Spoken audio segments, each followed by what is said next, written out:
How to view recently watched reels on Instagram. The first thing you should do is go to the Instagram app and then go to your profile.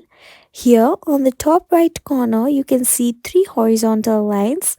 After clicking on the three horizontal lines, a pop-up box appears. Here you can see an option called Your Activity, which is in the third line. Click on Your Activity and here you have a bunch of options under interactions called likes, comments, tags, sticker response and reviews. If you have performed any of these activities under the reels you just watched, you can easily access the reel. For example, if you have commented on the reel, you can click on comments and as you can see your comment on the recent reel. And once clicking on the comment, you can access the reel.